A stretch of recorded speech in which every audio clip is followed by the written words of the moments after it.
ভারত এবং West Indies match, বিতর্কিত out, Shimron হেটমায়ারের out. যে আউটটা নিয়ে ইতিমধ্যে পাকিস্তানের মোহাম্মদ আমির কথা বলেছেন এবং ওয়েস্ট ইন্ডিজের কোচ ড্যারেন স্যামি বিস্ফোরক মন্তব্য করেছেন এবং আইসিসির সাথে ভারতের যে যোগসূত্র, সেই যোগসূত্র থেকে ভারত একটা আলাদা অ্যাডভান্টেজ নিয়েছে এই আউটটার মাধ্যমে, ম্যাচের ফলাফলটা পাল্টে দিয়েছে, এরকম একটা মন্তব্য করেছেন। এবং সেখানে আউট যে সময় শিমরন হেটমায়ার আউট হয়েছেন, তিনি যে ধরনের অ্যাগ্রেসিভ ক্রিকেটটা খেলতেছিলেন, হয়তোবা ম্যাচের সিচুয়েশন পাল্টে যেতে পারতো, ফলাফল পাল্টে যেতে পারতো। তো উভয় দলের জন্য সেই সময়টা অনেক বড় একটা টার্নিং পয়েন্ট ছিল। এবং শিমরন হেটমায়ার যেভাবে আউট হলেন, যেভাবে আউট দেওয়া হলো, যেভাবে সিদ্ধান্তটা নেওয়া হলো, সেই আউটটা নিয়ে অনেক বিতর্কের জায়গা তৈরি হয়েছে।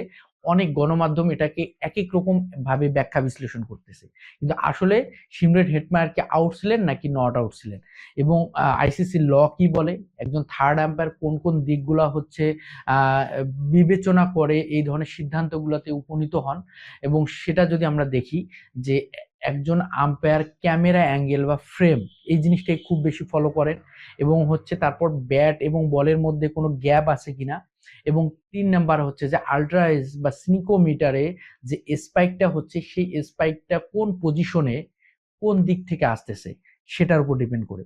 তো এখানে আমরা যদি দেখি শিমরন হেটমায়ারের যখন বলটা ব্যাটে স্পর্শ করে, সেই সময় কিন্তু স্পাইকটা ডান দিক থেকে এসেছে, এবং এটা কিন্তু সঠিক ডান দিক থেকে এসেছে, সেই সময় মিডিল বা বাম দিক থেকে আসেনি।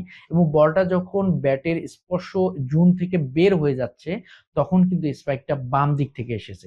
তো সেটাও কিন্তু সঠিক, সেই সময় ডান বা মিডিল থেকে আসেনি।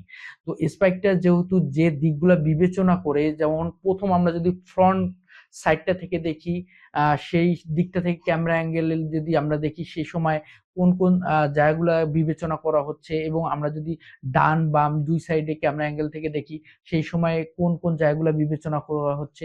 তো সব দিক থেকে বিবেচনা করে আম্পায়ার যে সিদ্ধান্তটা নিয়েছে, আম্পায়ার সঠিক সিদ্ধান্ত নিয়েছে। এখন এক্ষেত্রে শিমরন হেটমায়ারের যদি এটা ব্যাটে কানেক্ট হয়ে না থাকে বলটা, তাহলে এটা অনেক সময়, যেহেতু স্পাইকটা বাতাসের না, স্পাইকটা অনেক সময় সাউন্ডের উপর বেস করেই হচ্ছে এ ধরনের স্পাইকগুলো আসে, সেখানে হতে পারে অনেকটা বাতাসের ফ্লোর কারণে স্পাইকটা আসতে পারে। সেক্ষেত্রে অবশ্যই ওয়েস্ট ইন্ডিজের জন্য ব্যাড লাক, শিমরন হেটমায়ারের জন্য ব্যাড লাক। আর এখানে এ ধরনের আউটের ক্ষেত্রে বা 50-50 চান্স, এ ধরনের সিদ্ধান্তের ক্ষেত্রে অবশ্যই অনফিল্ড আম্পায়ারের গুরুত্ব দেওয়া হয়। সেখানে অনফিল্ড আম্পায়ারের সফট সিগন্যাল ছিল আউট, সেক্ষেত্রে অবশ্যই আউটের সিদ্ধান্তটা অনেকটা ফেভারে গেছে অনফিল্ড আম্পায়ারে। এবং যেখানে থার্ড আম্পায়ার, অনফিল্ড আম্পায়ারের সিদ্ধান্ত আউট ছিল, সেদিক থেকে থার্ড আম্পায়ারের সিদ্ধান্তটা নিতে অনেক বেশি সহজ হয়েছে, যেহেতু স্পাইকের হচ্ছে সাইডগুলাও সঠিক সময়ে সঠিক পজিশনে সঠিক দিকে ছিল। তো অনেকটা মনে হয়েছে বাস্তবিক অর্থে আমরা যেটা দেখি, ক্যামেরা ভিউয়ে আমরা যেটা দেখি, দুইটার মধ্যে অনেক কিঞ্চিত পরিমাণ হলেও একটা হচ্ছে গ্যাপ আছে, সেটা কিঞ্চিত, সেই গ্যাপটা হচ্ছে 1%ও হতে পারে, প্রযুক্তিগত 1% ভুল থাকতেও পারে, এবং সেরকমটাই হয়তো বা হয়েছে, কিন্তু সেটা ওয়েস্ট ইন্ডিজের জন্য অবশ্যই ব্যাড লাক। এবং এই ধরনের সিদ্ধান্তগুলো যে প্রোটোকল মেনটেন করে নেওয়া হয় বা যে বেস মেনটেন করে নেওয়া হয়, সেই বেস প্রোটোকল মেনটেন করেই নেওয়া হয়েছে। এবং অবশ্যই ক্যামেরা অ্যাঙ্গেলগুলো সেই দিক, স্ট্যান্ডার্ড দিক অ্যাঙ্গেলগুলা দিক থেকে হচ্ছে ফলো আপ করে সিদ্ধান্ত নেওয়া হয়েছে। অবশ্যই এই আউটটা নিয়ে আলোচনা, সমালোচনা, বিতর্কিত জায়গা তৈরি হতেই পারে।